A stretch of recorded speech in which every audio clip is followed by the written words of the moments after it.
കൂടുതൽ വാർത്തകളും വീഡിയോകളും കാണാൻ ഈ ചാനൽ സബ്സ്ക്രൈബ് ചെയ്യുക. കൂടെ ബെൽ ബട്ടൺ അമർത്തുക.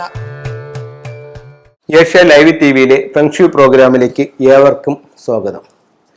ഇപ്പോൾ ഒരു വീട് കൺസൾട്ട് ചെയ്യാനായിട്ട് വിളിച്ചിട്ട് അവർ ഒരുപാട് പ്രശ്നങ്ങൾ പറയും. സാറേ, ഇത് മൊത്തം പ്രശ്നമാണ്, നമുക്ക് ഒരു അഭിവൃദ്ധിയുമില്ല, ഒന്നും ഒരു മുന്നേറ്റവുമില്ല എന്നും പറഞ്ഞിട്ടൊക്കെ പറയുന്നു. അപ്പം അത്രയും പ്രശ്നമുള്ളൊരു വീടാണെന്നുണ്ടെങ്കിൽ ഒരു 3 കാര്യങ്ങൾ അവിടെ സംഭവിക്കാനുള്ള സാധ്യതയുണ്ട്. 3 കാര്യങ്ങളായിരിക്കും അവിടെ മെയിനായിട്ട് വന്നിരിക്കുന്നത്. നമുക്ക് ഇത് കേൾക്കുമ്പോഴേ അറിയാം. അതിൽ ഒന്നെന്ന് പറയുന്നത് ആ വീടിൻ്റെ കന്നിമൂല നഷ്ടപ്പെട്ടിട്ടുണ്ടാവും. കന്നിമൂല എന്ന് പറഞ്ഞാൽ ഇപ്പോൾ പലർക്കും അറിയത്തില്ല. ഇപ്പം വർഷങ്ങളായിട്ട് നമ്മൾ യൂട്യൂബിൽ പ്രോഗ്രാം ചെയ്തുകൊണ്ടിരിക്കുന്നുണ്ട്. അപ്പോൾ ഇത് പ്രോഗ്രാം കണ്ടുകൊണ്ടിരിക്കുന്നവർക്ക് ഇപ്പോൾ ഭൂരിഭാഗം ആൾക്കാർ ഇപ്പോൾ കാര്യങ്ങളെല്ലാം വളരെ കൃത്യമാണ്, അവർക്ക് വളരെതായിട്ട് അറിയാം. അവിടെ ഒരു ആവശ്യ സമയത്ത് അവർ വീട് വെക്കുന്ന സമയത്തോ അല്ലെങ്കിൽ ഒരു കൺസൾട്ടിങ് ചെയ്യുന്ന സമയത്ത് അവർ കൃത്യമായിട്ടും വിളിച്ച് അവർ വേണമെന്ന കാര്യങ്ങൾ നോക്കി അവർ ചെയ്തിരിക്കും. ഇപ്പം കന്നിമൂല എന്ന് പറഞ്ഞാൽ മനസ്സിലാവാത്തൊരു വ്യക്തിയെ സംബന്ധിച്ചിടത്തോളം ഇപ്പോൾ നമ്മുടെ പ്രോഗ്രാം പുതുതായിട്ട് കാണുന്ന ആൾക്കാർ ഒരുപാടുണ്ടല്ലോ. അപ്പോൾ അവർക്ക് വേണ്ടിയിട്ട് ഞാൻ ഈ കന്നിമൂല എന്താണെന്ന് ഒന്നും കൂടെ പറയാം. നമ്മളൊരു വീടാണെന്ന് സങ്കല്പിക്കുക.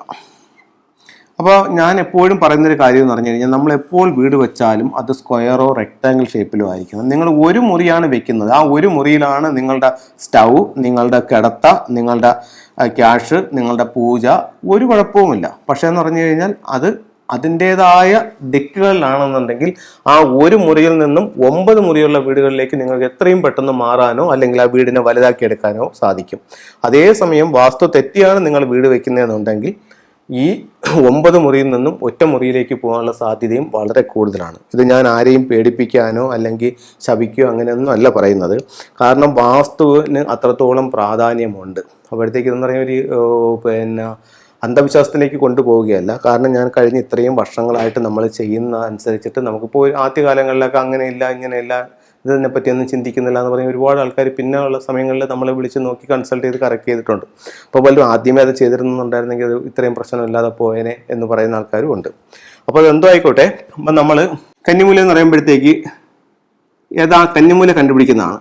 ഇത് തെക്ക് വശം, ഇത് വടക്ക്, ഇത് പടിഞ്ഞാറ്, ഇത് കിഴക്ക്. അപ്പോൾ ഈ 4 ദിക്ക് അറിയാം. പലർക്കും ദിക്ക് തന്നെ പറയാൻ അറിഞ്ഞൂടാ. അപ്പോൾ ഞാൻ ചോദിക്കും, നിങ്ങളുടെ വീട്ടിൽ സൂര്യൻ ഉദിക്കുന്നത് എവിടെയാണ്? അത് സൂര്യൻ ഉദിക്കുന്ന ദിക്കിലോട്ട് നോക്കി നിൽക്കൂ. അപ്പോൾ അത് കിഴക്ക്. എന്നിട്ട് നിങ്ങളുടെ വലതുവശം അത് തെക്ക്, നിങ്ങളുടെ ഇടതുവശം അത് പടിഞ്ഞാറ്, നിങ്ങളുടെ ഇടതുവശം അത് വടക്ക്, നിങ്ങളുടെ നിൽക്കുന്നതിൻ്റെ പുറകുവശം അത് പടിഞ്ഞാറ്. അപ്പോൾ നിങ്ങൾ സൂര്യൻ ഉദിക്കുന്ന ദിക്കിലേക്ക് നോക്കി നിൽക്കുമ്പോൾ അത് കിഴക്ക് ഭാഗം, നിങ്ങളുടെ വലത് കൈ തെക്ക് ഭാഗം, ഇടത് കൈ വടക്ക് ഭാഗം, പുറകുവശം പടിഞ്ഞാറ് ഭാഗം. ഇത് പെട്ടെന്ന് അവരെ പറഞ്ഞ് മനസ്സിലാക്കാനായിട്ട് വരും. അപ്പോൾ കിഴക്കോട്ട് നോക്കി നിൽക്കുന്നു, വലതുവശം തെക്ക്, പുറകുവശം പടിഞ്ഞാറ്. അപ്പോൾ ഈ തെക്കും പുറകുവശത്തെ പടിഞ്ഞാറും കൂടെ കൂടിച്ചേർന്ന ഒരു കോർണർ വരുമല്ലോ, അതാണ് തെക്ക് പടിഞ്ഞാറ് മൂല, SW, സൗത്ത് വെസ്റ്റ് കോർണർ. ഇതാണ് നമ്മുടെ കന്നിമൂല. അപ്പം ഈ ഒരു വീട്ടിനെ സംബന്ധിച്ചോളം ഇപ്പൊ ഇവർ ഒരുപാട് പ്രോബ്ലംസ് പറഞ്ഞ വീടാണ്. നമ്മൾ അപ്പോഴേ മനസ്സിൽ കണ്ടു കന്നിമൂല നഷ്ടപ്പെട്ടു പോകാൻ സാധ്യതയുണ്ട്. നമ്മൾ അവിടെ ചെന്ന് നോക്കിയപ്പോൾ അവർ വീട് വെച്ചിട്ടുണ്ട്. പക്ഷെ വീടിന്റെ ഇത്രയും ഭാഗം ഇതുപോലെ ഒഴിഞ്ഞു കിടക്കുകയാണ്. അപ്പൊ ഇതെന്താണ്? കന്നിമൂല നഷ്ടപ്പെട്ടു പോയ വീടാണ്. അപ്പം ഈ വീട്ടിൽ വാസ്തുപ്രകാരം എന്ത് സംഭവിക്കാമെന്ന് ചോദിച്ചു കഴിഞ്ഞാൽ സമ്പത്ത് നിൽക്കില്ല. നേരത്തെയുള്ള പ്രോഗ്രാമുകളിലൊക്കെ പറഞ്ഞതുപോലെ ഓട്ടക്കലത്തിൽ വെള്ളം കോരാം എന്നേ ഉള്ളൂ, കലം നിറയില്ല. 2, ഫെങ്ഷു പ്രകാരം എന്ന് പറഞ്ഞു കഴിഞ്ഞാൽ ഇവിടെ ഭാര്യയും ഭർത്താവും തങ്ങൾ അഭിപ്രായ വ്യത്യാസങ്ങൾ, കലഹം, വഴക്ക്, ഡൈവേഴ്സ് എന്നീ കാര്യങ്ങളുണ്ടാവാം. അതല്ല മക്കളുടെ വിവാഹാലോചനയായിട്ട് പോകുന്ന വീടുകളിലാണെങ്കിൽ ഒത്തിരി ആലോചനകൾ വർഷങ്ങളായി നടത്തിക്കൊണ്ടിരിക്കുന്നുണ്ട്, ഇതുവരെ വിവാഹം നടന്നിട്ടില്ല. അപ്പം എന്നീ കാര്യങ്ങൾ ഉണ്ടാവാം. അതല്ല ഇത് ഗൃഹനാഥയ്ക്ക് ആശുപത്രി വിട്ടൊരു നേരമില്ല, എപ്പോഴും എന്തെങ്കിലും ആരോഗ്യ പ്രശ്നങ്ങൾ വന്നുകൊണ്ടേയിരിക്കാം. ഇതെല്ലാം ഈ ഒരു ദിക്കുമായി ബന്ധപ്പെട്ടിട്ട് നിൽക്കുന്ന കാര്യങ്ങളാണ്. അപ്പോൾ തെക്ക് പടിഞ്ഞാറ് ദിക്ക് ഒരു കാരണവശാലും അവിടെ നഷ്ടപ്പെട്ടു പോകാൻ പാടില്ല. അങ്ങനെ നഷ്ടപ്പെട്ടു പോയി കഴിഞ്ഞാൽ എന്താ പരിഹാരം എന്ന് ചോദിക്കുന്നവരുണ്ട്. ഫെങ്ഷു പ്രകാരം അവിടെ കൺസൾട്ട് ചെയ്തിട്ട് ഒത്തിരി പരിഹാരങ്ങൾ നിർദ്ദേശിക്കുന്നുണ്ട്. അപ്പം ആ പരിഹാരങ്ങൾക്കെല്ലാം അപ്പുറം കന്നിമൂല പോയിട്ടുള്ളൊരു വീടാണെങ്കിലും ഈശാന കോണ് പോയിട്ടുള്ളൊരു വീടാണെങ്കിലും ഉറപ്പായും അത്രയും ഭാഗം കെട്ടി വീടിനെ സ്ക്വയർ ഷേപ്പിലേക്ക് കൊണ്ടുവരുന്നത് ഏറ്റവും ഉത്തമമായിരിക്കും. അപ്പോൾ ഒരു വീടുകളെ സംബന്ധിച്ചിടത്തോളം വാസ്തുപ്രകാരം പറയുകയാണെങ്കിൽ തെക്ക് പടിഞ്ഞാറ് ഭാഗവും വടക്ക് കിഴക്ക് ഭാഗവും ഒരു കാരണവശാലും മിസ്സിങ് ആകാൻ പാടില്ല. അങ്ങനെ മിസ്സിങ് ആയിട്ടുണ്ടെങ്കിൽ ഉറപ്പായും അതിനെ സ്ക്വയർ ആക്കും വിധം, ഇപ്പം കുറച്ച് പുറത്തോട്ട് ഇറക്കിയിട്ടോ അല്ലെങ്കിൽ അകത്തോട്ട് വലിച്ചിട്ടോ ചെയ്തിട്ട് കാര്യമില്ല. കറക്റ്റ് സ്ക്വയറിലേക്ക് കൊണ്ടുവന്ന് അതിനെ കെട്ടിയെടുത്ത് എടുക്കുക. അവിടെ ടോയ്ലറ്റ് പണിയാനും പാടില്ല. അതേ മെത്തേഡ് തന്നെയാണ് ഈശാന കോണിലും. അവിടെയും നിങ്ങൾ സ്ക്വയറാക്കി എടുത്തുകൊണ്ട് നിങ്ങൾ ചെയ്യുക. അവിടെയും ടോയ്ലറ്റ് പണിയാൻ പാടില്ല. ഇതാണ് യഥാർത്ഥത്തിൽ വാസ്തുപ്രകാരം ചെയ്യേണ്ടത്. ഫംഗ്ഷനിൽ ഇത്ര റെമഡികൾ പറയുന്നുണ്ട്.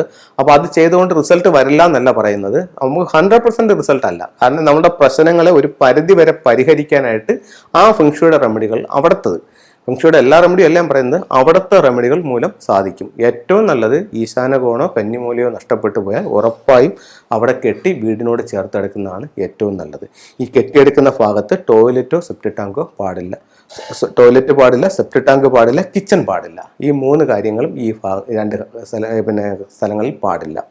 ഓക്കെ, നമുക്ക് ഫംഗ്ഷനിലെ ചില ടൂൾസിലേക്ക് പോവാം. ദൃഷ്ടിദോഷത്തിനായിട്ട് ഫംഗ്ഷനിൽ എന്ത് ഉപയോഗിക്കാമെന്ന് ചോദിക്കുന്നവരുണ്ട്. ദൃഷ്ടിദോഷം മാറാനായിട്ട് വീടിൻ്റെയോ സ്ഥാപനത്തിൻ്റെയോ വാഹനത്തിലോ ഇത്തരത്തിലുള്ള ടർക്കിഷ് ബ്ലൂ ഐ തൂക്കിയിടുന്നത് മറ്റുള്ളവരുടെ ദൃഷ്ടിയിൽ നിന്നും നമുക്ക് പ്രൊട്ടക്ഷൻ ലഭിക്കാനായിട്ട് നല്ലതാണ്.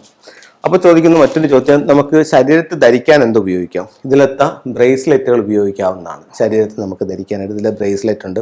ഇതിൻ്റെ ടർക്കിഷ് ബ്ലൂയുടെ ചെറിയ മുത്തുകളുണ്ട്. ഇപ്പോൾ ഒത്തിരി ഭയങ്കര കളിയും ചിരിയായിട്ടുള്ള കുട്ടികൾ, അവരെ കാണുമ്പോൾ തന്നെ ചിലർക്ക് ഒരു ദൃഷ്ടി തട്ടുന്നത് പോലെയൊക്കെ തോന്നാം. അപ്പോൾ അവർക്കും ഇതിലത്തെ ടർക്കിഷ് ബ്ലൂ ഐ വാങ്ങിച്ചിട്ട് ശരീരത്തിൽ ധരിക്കുന്നത് നല്ലതാണ്. കുട്ടികൾ വായിൽ കടിച്ച് പൊട്ടിക്കാതെ തിന്നാതെത്തുള്ള രീതിയിൽ നോക്കുന്നത് നല്ലതായിരിക്കും. അടുത്തത് വിദ്യാഭ്യാസപരമായിട്ട് നേട്ടം ഉണ്ടാവാനായിട്ട് ഇതിലത്തെ വൈറ്റ് ക്രിസ്റ്റലിൻ്റെ ലോക്കറ്റ് ധരിക്കാം. അത് കഴിഞ്ഞിട്ട് ഇപ്പോൾ ഒരാൾ പറയുന്നത്, സാറേ ഞാനൊരു ജോലി അന്വേഷിച്ചുകൊണ്ടിരിക്കണം, എനിക്കൊരു ജോലി കിട്ടാനായിട്ട് നമുക്ക് ഫംഗ്ഷനിൽ എന്തെങ്കിലും ടൂളുണ്ടോ? ഒരുപാട് ടൂളുകളുണ്ട്. ധരിക്കാൻ പറ്റിയ ടൂൾ എന്ന് പറയുന്നത് കർണേലിയൻ്റെ ബ്രേസ്ലെറ്റ് ആണ്. അപ്പോൾ ഇത്തരം കർണേലിയൻ്റെ ബ്രേസ്ലെറ്റ് നമുക്ക് ശരീരത്തിൽ ധരിക്കുന്നത് നമുക്ക് തൊഴിൽപരമായിട്ട് നേട്ടം ഉണ്ടാവാനായിട്ട് നല്ലതാണ്. അത് കഴിഞ്ഞിട്ട് നമുക്ക് പേഴ്സിലാണ് സൂക്ഷിക്കാൻ എന്തെങ്കിലും ഉണ്ടോ സാറേ? നമുക്ക് സാമ്പത്തികമായിട്ട് അഭിവൃദ്ധി ഉണ്ടാവാനായിട്ട് പേഴ്സിൽ സൂക്ഷിക്കാൻ എന്തെങ്കിലും ടൂൾ ഫംഗ്ഷനുകളുണ്ടോ എന്ന് ചോദിച്ചു കഴിഞ്ഞാൽ അതുകൊണ്ട് നമുക്ക് ചൈനീസ് കോയിൻ, ഇപ്പോൾ ഗോൾഡ് കോയിനും കോപ്പർ കോയിനും കൂടെ ഒരു പെയറായിട്ട് നമ്മുടെ പേഴ്സിനകത്തോ അല്ലെങ്കിൽ നമ്മുടെ അലമാരിയിലോ ഒക്കെ സൂക്ഷിക്കാം. അപ്പോൾ അതിനോടൊപ്പം തന്നെ ഒരു സിട്രിൻ്റെ സ്റ്റോണും കൂടെ ഉപയോഗിക്കുകയാണെങ്കിൽ നല്ലതാണ്. ഇത് വെൽത്തിനെ അട്രാക്ട് ചെയ്യാൻ പറ്റും. ഇപ്പോൾ ചിലരാണെന്നുണ്ടെങ്കിൽ ഇത് ഒത്തിരി വാങ്ങിച്ചിട്ട് ഒരു ബൗളിനകത്ത് ഇതെല്ലാം കൂടെ നിറച്ച് വെച്ച് ചൈനീസ് കോയിൻ എല്ലാം കൂടെ നിറച്ച് ഒരു വെൽത്ത് വേസ് ക്രിയേറ്റ് ചെയ്യും. അത് ഈ വർഷം സൗത്തിൽ വെക്കുന്നത് നമുക്ക് സാമ്പത്തികമായിട്ട് അഭിവൃദ്ധി ഉണ്ടാവാനായിട്ട് ഈ വെൽത്ത് വേസ് നല്ലതാണ്. ഇത്തരത്തിലുള്ള ഓരോ ചിത്രങ്ങളും രൂപങ്ങളും നിങ്ങളുടെ ജീവിതത്തിൽ വലിയ മാറ്റങ്ങൾ ഉണ്ടാവട്ടെ എന്ന് പ്രാർത്ഥിച്ചുകൊണ്ട് നിർത്തുന്നു. നന്ദി, നമസ്കാരം.